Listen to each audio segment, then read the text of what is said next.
Hello, exiles. I have once again put my sanity on the line in the pursuit of discovery. I just ran 100 expeditions to find out if it's worth spending any of your precious time on or not. And let me just say, I think I figured it out for you guys. Let's get started. So how would we make currency from expedition? Well, it has the potential to make you some bread in two different ways.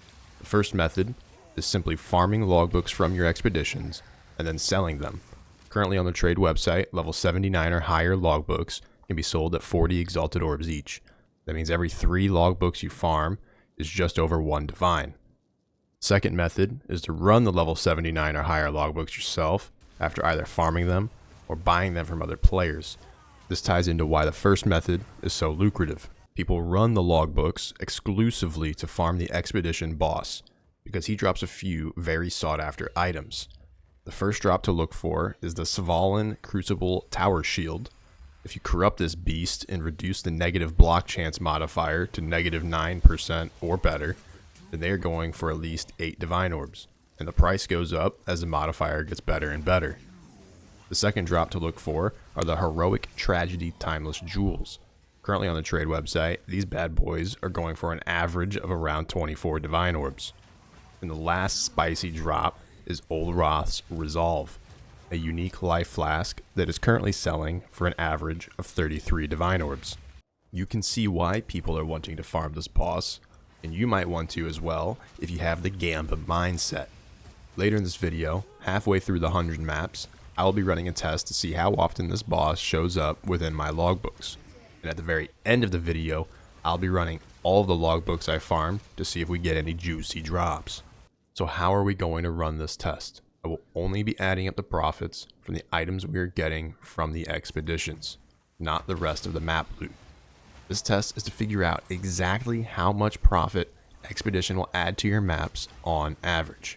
The plan here is to run the first 50 maps with 0 expedition atlas passives invested, because this is likely the position of a newer player or someone who just hasn't invested any time into the mechanic yet. Then, after the first 50 maps are ran, I will use any amount of, or all of the logbooks I just farmed to try and get as many Expedition Atlas passive points as I can.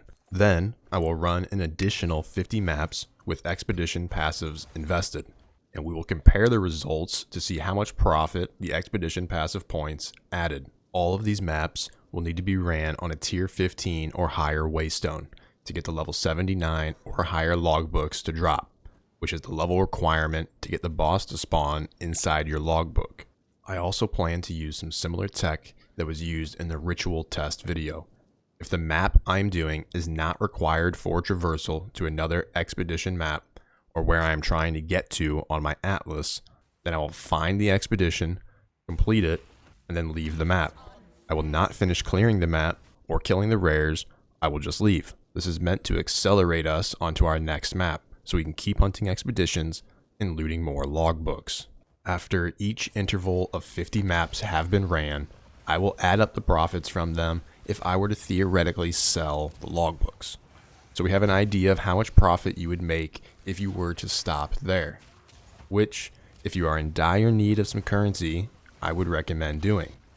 But I know some of you will want to see if I can get anything spicy to drop from the expedition boss. So at the very end of the video, I'm going to run all of my logbooks instead of selling them. Something that's important to talk about before we even go into an expedition map is how to place the bombs during the expeditions, because this will directly correlate to how many logbooks you are getting. There are 3 main things to understand. The first one, when you explode unearthed remnants, they add their modifiers to everything that detonates with them and also to everything that gets blown up after them. The main modifiers you are looking for here are increased quantity of expedition logbooks dropped by runic monsters, and increased rarity or quantity of items found in excavated chests. Alright, what are runic monsters? They spawn from all the tall flags around your expedition. If the remnants that spawned in your expedition juice up the logbook drop chance of your runic monsters, then detonate those remnants first, and then focus on setting your bombs at all of the tall flags.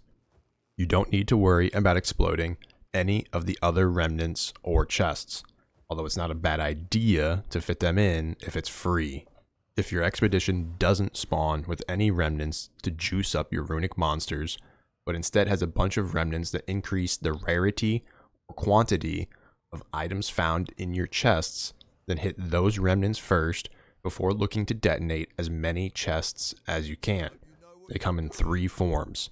The small white flags are normal chests, the medium blue flags are magic chests, and the big Chad yellow flags are rare chests. These are the 2 ways you'll be getting logbooks to drop from your expedition, so you just want to focus whichever side of the mechanic your remnants are going to boost up more. Now, let's look at the results for my first 50 expedition maps.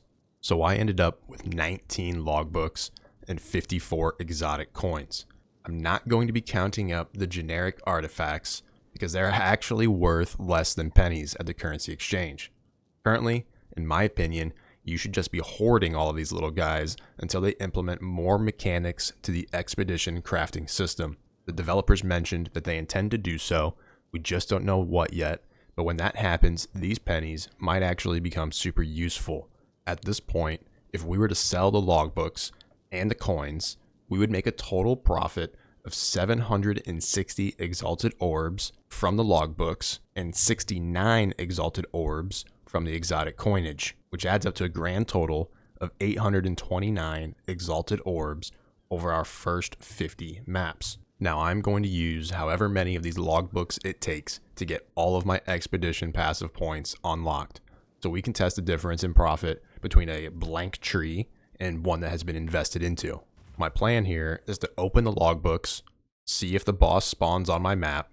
If he does, I will kill him. If not, I'm going to leave the logbook and open up a new one. I'm doing it like this because the logbooks themselves, in their current state, are absolutely worthless. You'll just have to take my word on it.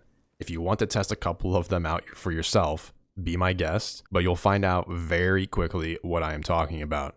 Also, I will just mention this very quickly in case anyone watching hasn't seen the boss in a logbook before. He only appears in level 79 or higher logbooks, and you know he is there because a big skull will be on your map.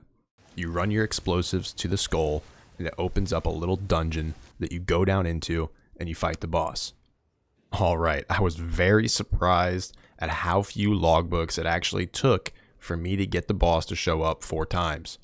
I only used 11 logbooks, and now I have all 8 of my expedition passive points. I feel like maybe I got a bit lucky here, but we'll get more data on this at the very end of the video when I run more logbooks.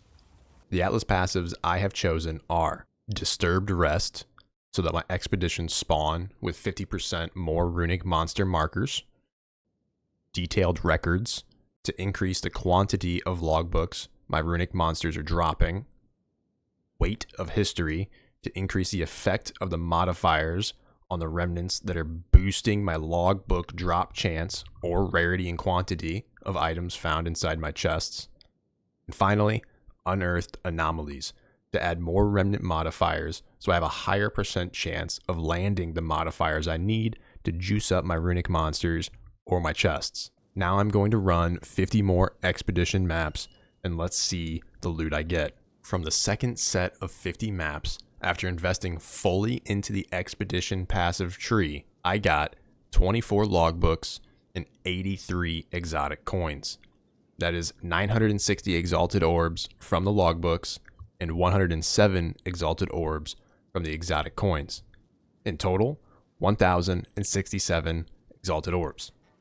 So obviously, the points invested did increase my profit some, but to be honest, it isn't some crazy, gigantic difference like it was in the ritual test. Now, at this point, if you are still scaling your character and need the currency, you should sell all your logbooks on the trade site, hopefully finding someone who would be willing to buy them in bulk. The way you would do that is to list them all individually for 40 exalted orbs in one of your premium stash tabs. And when someone whispers you to buy one, just ask them how many they want. Some people might only want one, but some people will respond by asking you how many you have, and you could potentially get that person to buy up all of your inventory. It is very convenient for the buyer when you have more than one to sell them if they are planning on running multiple logbooks, because this way they don't have to deal with buying from a ton of different players. Okay, now for the grand finale. I'm going to gamba all of my logbooks by running them to try and farm the boss as many times as I can. I'm choosing to do this because my character is fully built and I am A-okay on currency at the moment.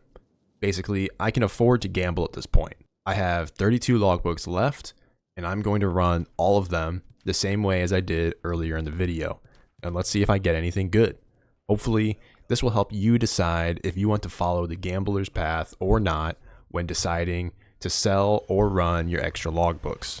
After running my 32 logbooks, I got the boss to show up 8 times, which is 25% of the time, which is pretty concurrent with our previous data from earlier in the video. From the 8 boss kills, I looted 1 Svalin shield, which I corrupted into a giant blue brick, and then I got 1 insanely lucky drop, a heroic tragedy timeless jewel, which will likely sell for 20 or more divine orbs. My final thoughts on Expedition are that it felt like a pretty easy mechanic to get into. The drop rates of the logbooks prior to passive point investment did not feel horrible. The boss spawned into 25% of my logbooks, and I was able to get my passive points for the Expedition tree pretty easily, which did make a difference, but not a huge one. The amount of profit you can make if you were to just sell the logbooks is pretty decent, and I think it's very achievable for newer players as long as you have the ability to clear T15 maps and aren't hitting a bunch of wild remnants that are overjuicing the mobs or bricking your build. I do think that the logbooks themselves need a wild, dramatic upgrade. They are basically useless other than when the boss spawns into them. And once again, thanks so much for watching the video. If you enjoyed it, or if I managed to teach you something about Expedition, I would greatly appreciate it if you hit the thumbs up and like the video.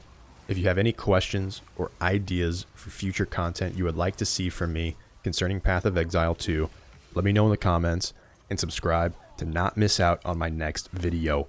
Peace!